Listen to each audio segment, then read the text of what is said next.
제 18장.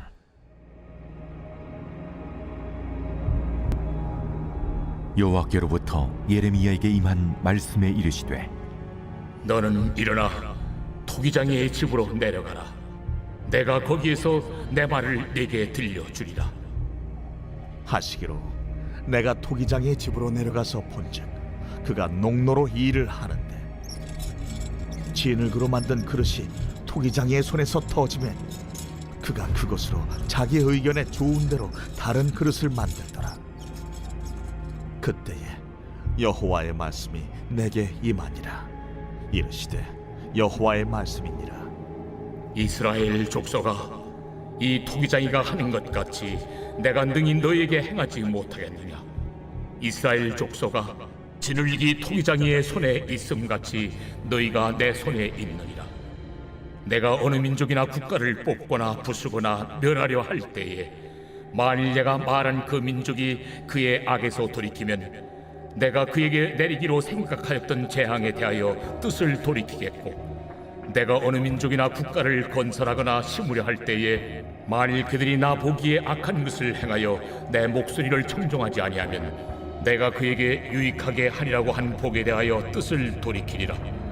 그러므로 이제 너는 유다 사람들과 예루살렘 주민들에게 말하여 이르기를, 여호와의 말씀에, 보라, 내가 너희에게 재앙을 내리며 계책을 세워 너희를 치려 하노니 너희는 각기 악한 길에서 돌이키며 너희의 길과 행위를 아름답게 하라 하셨다 하라. 그러나 그들이 말하기를, 이는 헛되니 우리는 우리의 계획대로 행하며 우리는 각기 악한 마음이 완악한 대로 행하리라 하느니라. 오늘 우리에게 주시는 하나님의 말씀은 예레미야 18장 1절로 12절입니다. 18장은 하나님께서 예레미야에게 토기장이의 집으로 가라는 말씀으로 시작하고 있습니다. 예레미야는 거기서 토기장이가 진흙으로 그릇을 만드는 과정을 지켜보았습니다. 토기장이가 진흙을 농로 위에 올려놓고 돌리면서 자기가 계획한 대로 만들다가 마음에 들지 않으면 다시 부수고 또 만드는 것을 보았습니다. 그때 예레미야에게 하나님의 말씀이 임했습니다. 6절입니다. 여호와의 말씀이니라. 이스라엘 족속아, 이 토기장이가 하는 것 같이 내가 능히 너희에게 행하지 못하겠느냐? 이스라엘 족속아, 진흙이 토기장이의 손에 있음같이 너희가 내 손에 있느니라. 아멘. 이 말씀은 이스라엘에 대한 하나님의 주권을 말씀하시는 것입니다. 하나님과 이스라엘의 관계가 마치 토기장이와 진흙의 관계와 같다는 것이지요. 그러면 하나님께서 이 말씀을 하시는 배경은 무엇일까요? 이전 장들을 보면 유다 백성들이 하나님의 심판에 대하여 문제 제기를 했었습니다. 그들은 비록 자신들이 하나님 앞에 잘못을 범하긴 했지만 어떻게 언약 백성인 자신들을 하나님이 심판하시고 이방 민족들에게 내어주실 수 있느냐고 말했습니다. 다시 말해, 우리는 할례받은 선택받은 민족이 아닙니까? 하나님의 율법과 하나님의 성전이 있는 나라가 아닙니까? 이렇게 생각했던 것이지요. 그래서 그들 관점에서 하나님의 심판은 하나님이 마음을 바꾸셔서 약속을 어기신 것과 같았습니다. 토기장이에 대한 말씀은 이런 유다 백성들의 생각에 대한 하나님의 대답입니다. 그러면 정말 하나님이 그들 생각처럼 갑자기 마음을 바꾸어서 그들을 심판하시는 분이실까요? 하나님은 자기 마음에 들지 않으면 쉽게 이랬다 저랬다 하시는 그런 변덕스러운 분이신가요? 7장 13절을 한번 보겠습니다. 여호와의 말씀이니라. 이제 너희가 그 모든 일을 행하였으며 내가 너희에게 말하되 새벽부터 부지런히 말하여도 듣지 아니하였고 너희를 불러도 대답하지 아니하였느니라. 아멘. 하나님은 그들에게 새벽부터 부지런히 말씀하셨습니다. 하나님이 새벽부터 부지런히 말씀하셨다는 것은 무슨 뜻일까요? 25절입니다. 너희 조상들이 애굽 땅에서 나온 날부터 오늘까지 내가 내 종 선지자들을 너희에게 보내되 끊임없이 보내었으나 출애굽한 그날부터 지금까지 끊임없이 하나님은 그분의 종들을 보내셔서 말씀하셨습니다. 그런데 이스라엘의 반응은 어땠습니까? 오늘 본문 12절입니다.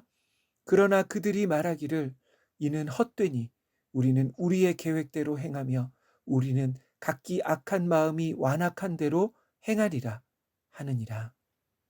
하나님은 끊임없이 자신의 뜻을 말씀하셨지만 결국 이스라엘은 토기장이신 하나님이 원하는 그릇이 되지 못했습니다.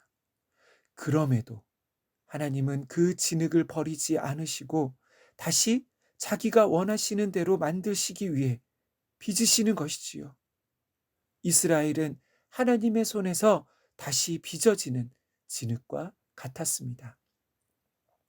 사랑하는 성도 여러분, 우리 인생도 그런 것 같습니다. 우리도 인생을 살면서 우리가 처음 계획하고 바랬던 삶을 살지 못하는 것 같습니다. 내가 원하고 바랬던 삶은 이런 것이 아닌데 그렇게 생각할 때가 많은 것이지요.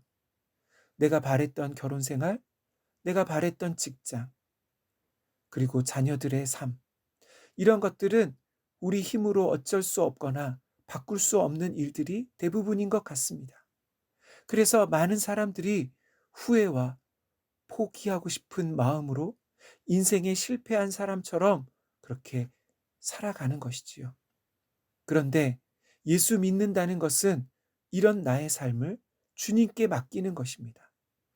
그동안은 내가 원하는 대로, 바라는 대로 선택하고 결정하고 살아왔던 나의 인생을 이제는 예수님께 맡기는 것이지요.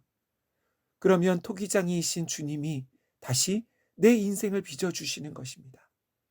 이제는 내 뜻대로가 아니라 하나님의 뜻대로 그렇게 살아가는 것이 우리의 신앙생활인 것 같습니다.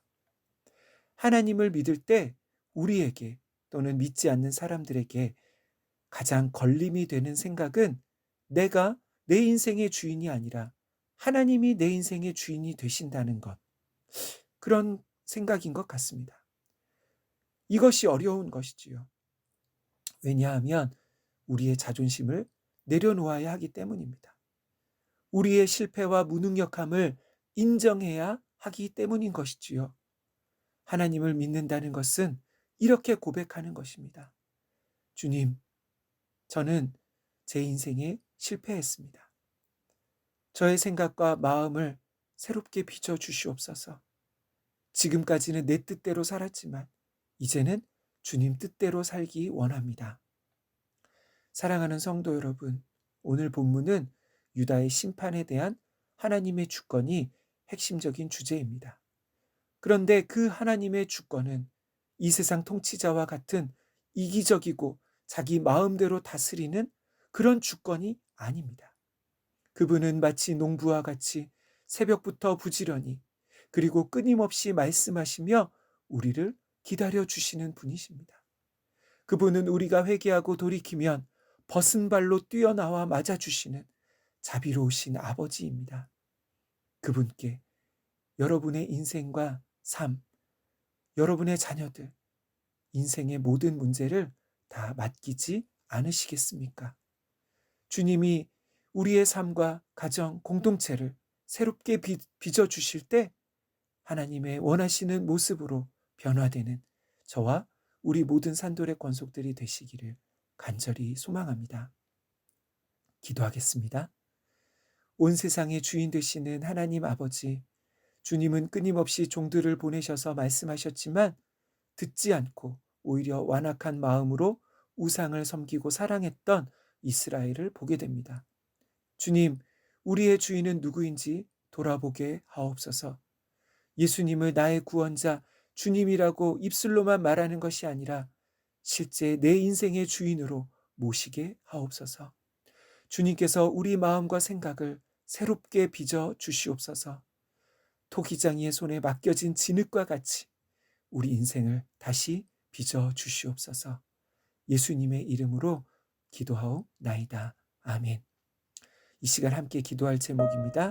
첫째, 우리의 삶과 가정, 자녀들, 직장, 모든 것을 토기장이이신 주님께 맡기게 하옵소서. 두 번째, 창조주 하나님이 예수님을 통해 다시 내 인생을 새롭게 빚어주실 수 있는 분임을 믿게 하옵소서. 마지막으로 한 주간 코로나로부터 우리 모든 산돌의 권속들을 지켜 주옵소서. 함께 기도하겠습니다.